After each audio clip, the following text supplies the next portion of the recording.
8 दिन दोनों साथ में निकले एक साथ। 8 सितंबर की शाम को दोनों की लोकेशन गनोड़ा पालोदा सुंदनी के आसपास बताई गई। 9 सितंबर की सुबह एफआईआर दर्ज हुई कि दोनों की गुमशुदगी की एफआईआर दर्ज हुई और 9 सितंबर की शाम को फिर से उनकी लोकेशन जो है पालोदा पेट्रोल पंप के पास में नजर आई। 10 सितंबर से एसडीआरएफ की जो टीम सर्च ऑपरेशन में लग गई और 11 सितंबर को खबर आती है कि सुरेश जी सोनी का शव जो है बरामद हो चुका है पानी के अंदर, सागवाड़ा के आगे माही नदी के अंदर सुरेश जी सोनी का शव 11 तारीख को मिल गया। 12 को कार भी मिल जाती है और ऐसा ही लग रहा था कि ये जो खबरों का सिलसिला चला वो कहीं ना कहीं पानी के कारण कोई दुर्घटना की खबर सामने आई हो, हम सभी को ऐसा ही लगा। लेकिन इस खबर में अचानक से एक मोड़ आता है और सोमवार को जब हर्षित सेवक जो है जिंदा मिल जाता है पुलिस को रतलाम के आसपास, तभी से ही जो है खबर पूरा एक नया मोड़ ले लेती है। उसी खबर की ज़मीनी हकीकत को जानने के लिए बीबीसी राजस्थान की टीम एक बार फिर से ग्राउंड जीरो पर आई है सुरेश जी सोनी के परिवार से मिलने और जानने उनका पक्ष क्या है।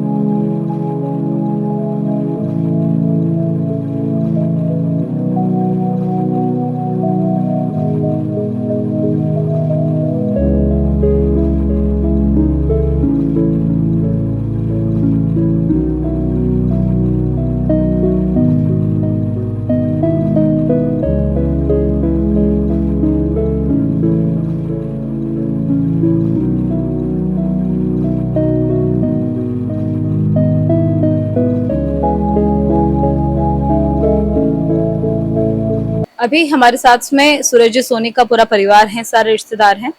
अभी हम बात करेंगे सूरज जी सोनी की जो पत्नी है किरण जी, इनसे और इनसे जानेंगे कि क्या कुछ घटनाएं हुई और इनका पक्ष क्या है, इनका क्या कहना है, ये इनसे बात करके जानते हैं। हमारी संवेदना है आपके साथ में, आपसे पूछना चाहेंगे कि आप क्या जानती हैं, क्या हुआ था उस दिन और उसके बाद में क्या कुछ हुआ है और आप लोगों का पक्ष क्या है, ये हम जानना चाहते हैं। जी बस मैं यही चाहती हूँ, घर से निकले हैं, अकेले ही गए थे यहाँ से, और अब आगे कौन गया ये मैं नहीं जानती हूँ, और मेरे सामने अकेले गए।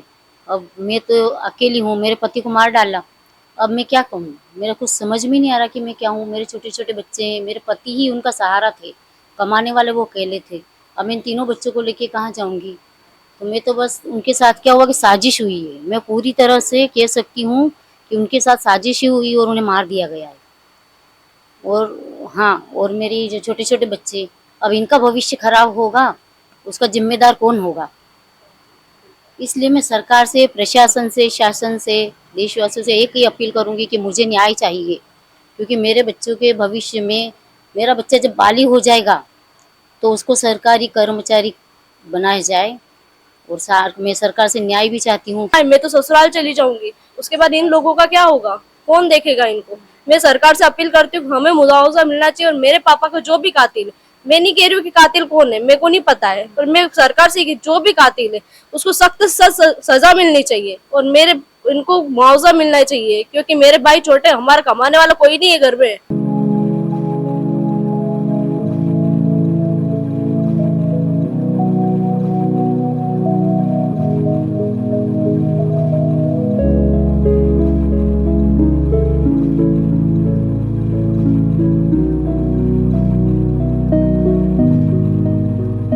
आगे से प्लान बना रखे थे, अपन ये करेंगे, अपने आगे ऐसा बनाएंगे, अपन वो करेंगे।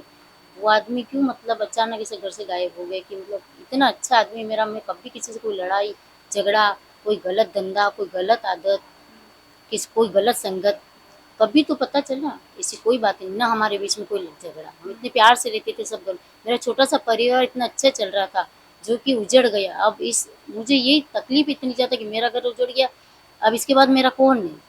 इसलिए मैं प्रशासन से यही मांग करना चाहती हूँ कि मेरे बच्चों का कुछ तो करे, कुछ तो मुआवजा मुझे दे, ताकि मैं अपना परिवार आगे बढ़ा सकूँ। न्याय की जब हम बात करते हैं तो न्याय केवल दोषी को सजा दिलवाना नहीं होता है, जिनके साथ गलत हुआ है, जो विक्टिम्स है, उनके बारे में सोचना, उनको इंसाफ दिलाना। और इंसाफ, उनका इंसाफ ये नहीं है कि सामने वाले को सजा मिल जाए, उनका इंसाफ ये भी है कि उनके बारे में भी सोचा जाए। किस तरह से ये जो परिवार हम देख रहे हैं, जो कि पूरा एक डिपेंडेंट परिवार हमें दिख रहा है, बाहर एक छोटी सी दुकान दिख रही है और बाकी जो भी वो बिजनेस करते थे उस पर पूरा डिपेंड था। अभी वो व्यक्ति नहीं है, बच्चों की शिक्षा बाकी है, उन्हें स्कूल जाना है अभी।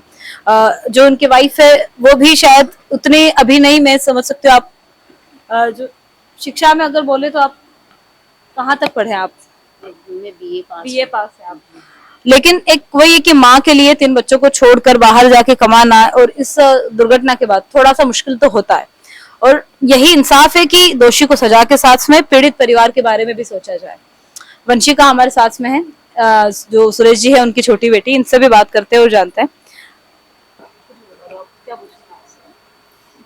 मेरे फादर को किसी भी कंडीशन में उनको न्याय दिला दो बस, क्योंकि उनका ऐसा कोई भी ऐसी प्रॉब्लम नहीं थी उनके, ना ही वो किसी से झगड़ाते थे, ना ही उनका किसी से झगड़ा हुआ था। ये हमेशा उनके ना इतने बेस्ट फ्रेंड की तरीके से रहते थे कि कभी लगा ही नहीं था कि इन दोनों कभी झगड़ा कर सकते। पापा यहाँ से इतने अच्छे तरीके से गए थे, उनको किस तरीके से लाया गया वो नहीं देखा जा सकता है बिल्कुल भी।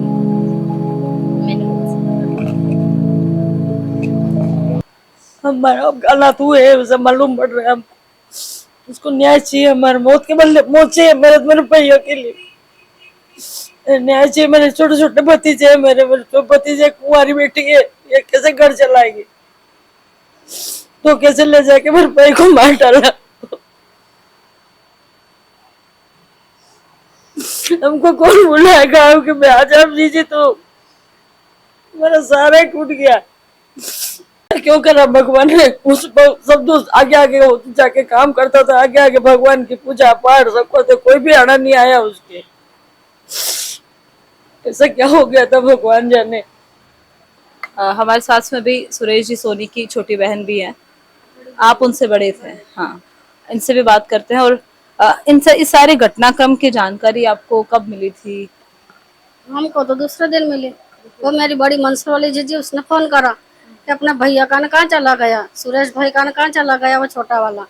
तो मैं तो जा रही मोटा गाँव, तो चल रही गया। मैंने कहा आओ, तो मेरे सासू जी की तिथि है, तो अभी पंडित जी सब जिमने के लिए आ रहे, जिमने के लिए बुला रहे, तो जिमेंगे फिर मैं थोड़ी देर से निकलूंगी। तो जिमा के फिर मैं देर से निकली, यहाँ तो यहाँ तो सन्नाटा।